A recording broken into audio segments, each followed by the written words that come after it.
Alright mga kabatang yun, magandang hapon sa inyo lahat at hapon na nga ngayon, mga oras na ngayon mga alas 6. Magandang gabi pala, alas 6 na ng gabi ngayon mga kabatang, ayan. At ayan, nagdadasal po kami ngayon at parang papasalamat sa Panginoon. Dahil nga po ay lumindol nga dito, dito sa Mindanao mga kabatang, yun. Sana tumigil na ang lindol mga kabatang at mabless ang lahat ng taga Mindanao yun. So yun mga kabatang, tayo magmumukbang muna dito. At ang binili mo lang po namin sa may kanto yan. At ang binili po namin ay hotdog, paa ng manok, at saka chicken wing barbecue, at saka pork barbecue. Ayan, at naglagay lang po kami dyan ng kanin dyan sa gitna. So yan, at nag-request po mga bata yan, magbukbang daw kami at maiba naman daw yung content dyan. So yung binili po namin yung hotdog, paa ng manok, tsaka chicken wings at tsaka pork ay napakasarap talaga. Sauce pa lang mga kabatang talagang masarap na. So yan, at naghumiling ang mga bata na magmukbang daw kami para maiba daw mga content namin. Yun. So yung mga kabatang, unang subo sa inyo mga kabatang at kain na rin po kayo mga kabatang. Excuse me po, busog na. So yun mga kabatang, at dito po sa aming barangay ay talagang marami nagbebenta po ng barbecue. Talagang pag punta po sa labas ng kanto at sa tabi ng highway ay talagang marami ng tinda. Kung gusto niyo kumain na lang kung hindi kayo magluto ay kumain na kayo sa labas. Magdala kayo ng kanin at bumili na lang kayo ng barbecue. So talagang parang bayan na rin po dito sa amin dito sa Tapla, dito sa Coronadal City. So talagang ibang-iba, talagang kulang na lang ipambili. Ayun, pera na lang kulang mga kabatang. So yun, at yan, panibagong content po tayo ngayon. Yan, at napakasarap talaga ng barbecue. Kasi lagi kami bumibili doon sa may kanto, talagang masarap talaga doon. Talagang pinipilahan yun ng mga dito, ng mga tao. Iba kasi ang lasa ng ng sauce nila. Sauce pala mga kabatang, pwede nang iulam sa kanin. At manghang ang sauce nila sa sweet and sour ang kanilang lasa ng sauce. Kaya yan, may sawsawa kami diyan. So yan, ang hapunan na namin mga kabatang, yung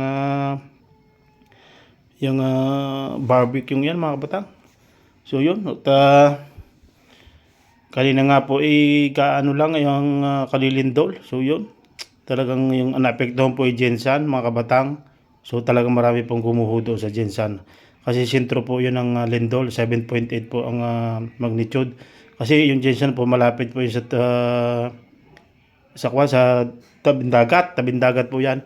Pero kami dito po yan sa amin sa may Coronadal City, sa may Tapland lang po kayo, malayo po kami. Pabundok po kami.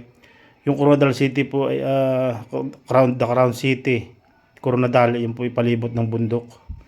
So medyo malayo po sa dagat yung Coronadal City. Ang malapit po talaga mga kabatang ay yung Gensan. Basta yung pong lindol ay malapit sa tubig na nakawan pag lindol.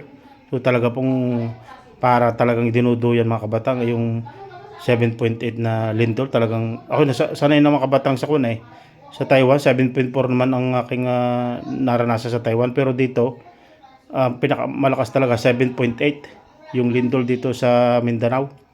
Talagang napakalakas talagang tapos malakas pa ang lindol nila. Talagang matagal ang lindol, sobrang tagal ang lindol mga kabatang. Talagang hindi kumbagay talagang yung hysterical ka baga, yung baga hindi ka sanay. Talagang makikita mo sa building, talagang sumasayaw talaga yung building, parang talagang inuuga talaga. Tapos pag nakakon sa lupa, parang dinuduyang ka. Kasi nakatindig lang kami doon at umupo lang kami sa isang tabi. Ako po nasa school din dito sa may sa junior high school dito sa may sa amin sa may Barangay Tapland, sa may dito Marbel Junior High School, at doon kami at ako nagde-deliver nga po ng mga yelo, at yun ang business nga po namin, at maraming po na-order ng yelo. So doon nga po kami inabot ng lindol. Yan, tawag po naman dito sa lindol ay linog, sa Ilonggo linog, sa atin naman sa Tagalog lindol. So yun, talagang nashock yung mga tao talaga. Talagang yung mga bata ay bagong pasok pa lang din sa Marvel Junior High School. Eh ang mga bata di yan ay nagpaliste 1,300 na tao. Iwan ko lang kung pumasok lahat. Pero nakalista diyan na pumapasok diyan bagong register ng sa Marvel Junior High School ay 1,300 na mga bata ang pumapasok po diyan, mga bata. Pero ang iba yata hindi pa nakapasok. Sure, pero napakadami talagang mga bata yung pumapasok diyan. So yun, at enjoy po mga bata sa pagkain. Talagang masarap talaga ang timpla ng barbecue. Meron talagang barbecue mga kabatang na talagang iba ang lasa. Meron talaga kung makikita nyo mga kabatang yung mga ibang barbecue talagang sa una palang tikim nyo, iba na ang lasa. Merong hindi kulang talaga sa kwan. Ito parang ang lasa ng barbecue ito mga kabatang, ito tosino. Parang tosino, kung kumain ka tosino, ganun lasa yung ang lasa ng mga paa, yung mga hotdog, chicken wings, pork, ganun lasa, parang lasang tosino. Pagkakawa, tapos ang sasawa nila parang tosino din. Tapos pag kinain mo yung barbecue nila, lasang tosino mga kabatang. So yun, at nalapit na namin maubos. Talagang busog na kami diyan. So napakasarap talaga ng tamang-tama lang yung kanin namin inilagay sa plato. Sakulan ang tawag sa amin diyan mga kabatang. Yun. So busog na. Yan, taga-inom na kami ng soft drinks at kumbaga sa Batangas mga kabatang ay umay na kami. Pero pag kami soft drinks, maiba ang lasa, hindi na mauumay mga kabatang. So yun, yung mga previous vlog natin mga kabatang, yan, panuorin nyo. Yung mga Life of Province mga kabatang.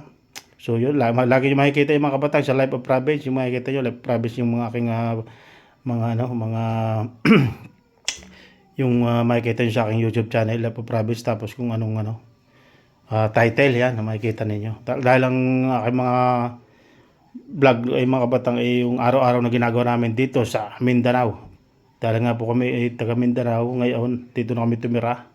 Dahil ako taga Batangas, ay talagang ang asawa ko dito sa Mindanao yan. Dito sa may Coronadal City, yan na. Kaya dito na ako tatira. Pero taga Batangas ako mga kabatang. So isang taon ako dito dahil nga wala tayo lagi dito sa Mindanao dahil galing tayong abroad. Yung mga previous vlog natin mga kabatang na nasa Taiwan tayo, yun mapapanood nyo yung mga previous vlog natin sa Taiwan. So ngayon at dito na tayo sa probinsya, province naman tayo mga kabatang.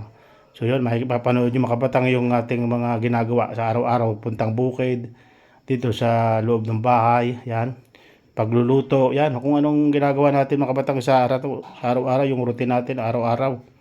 Makikita nyo kung anong ginagawa ko. So panoorin natin yung mga kabatang. So maraming salamat sa inyong mga pagtangkilig at suporta dito sa YouTube channel natin. Kung bago ka pala sa channel ito, mag-subscribe ka na, Pards Official Vlog. So talagang ako'y namamangha talaga at ako'y natutuwa at maraming tumatangkilik ng ating channel. Maraming salamat sa nagmamahal sa channel natin mga kabatang. Talagang kumbagay wala akong masabi sa inyo sa panonood ninyo mga kabatang. Kahit mga silent viewers lang kayo mga kabatang, ako'y talagang maraming humingi ng pasasalamat na sana ituloy-tuloy nyo pang suporta sa aming vlog. Dito sa aming vlog, Pards Official Vlog. Subscribe na kayo. Yun. So yan. Kung anong mga ginagawa namin sa araw-araw, yan lang makikita ninyo mga kabatang. So yun nga po mga kabatang, busog na yung mga aking dalawang anak. Yung panganay ko, busog na siya. Talagang gusto na tumayo. Ayan, busog na siya, tumayo na siya. Talagang ngayon, natapos na yung aming mukbang barbecue. So yan. So, maraming salamat sa inyong panonood. Talagang malaking tulong sa amin yung panonood ninyo. Mag-like and share. Mag-like po kayo at mag-comment. Yan. Malaking bagay po sa amin dahil nga wala tayo sa abroad. Yan. At vlog tayo. Ayun